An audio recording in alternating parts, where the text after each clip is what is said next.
I feel life doesn't have boundaries. You don't know from one day to the next whether you're living in a soap opera or an occult thriller or a science fiction novel or a detective story.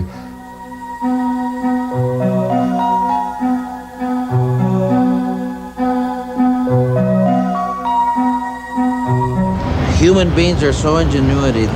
If we can think of it, they can think of it as good or better. I think what we need is not a new paradigm, but no paradigm at all. Instead of a new model of reality, we should recognize the relativity of all models of reality and understand that no model is reality. The map is never the territory. The menu is not the meal. You can't eat the menu. You can't live on a map of New York. Our mental concepts are not the universe, and trying to form a new paradigm may be necessary at this point in history scientifically, but the new paradigm will contain as many holes as the old paradigm. I think true scientific and philosophical sophistication is identical with mysticism in recognizing that no model will ever do, and that we should use a variety of models at different times depending on where we are in space-time and who we're dealing with and what problems we're trying to solve. There is no one model that will solve all of our problems. These oddballs who built atom smashers in their garage, right?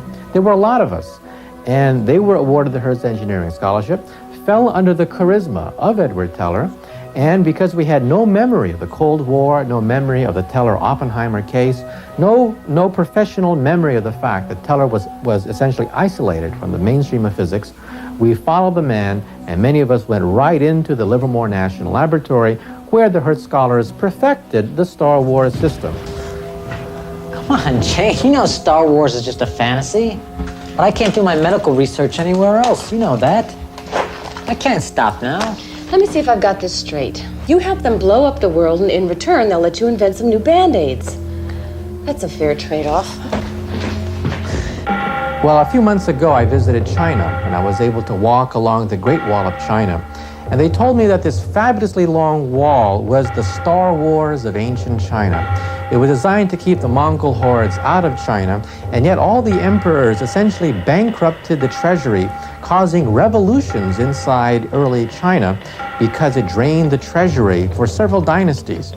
Well, today we can see that vision of a great wall of China in outer space will indeed bankrupt the treasury, and it will not keep out the Mongols in case of a war.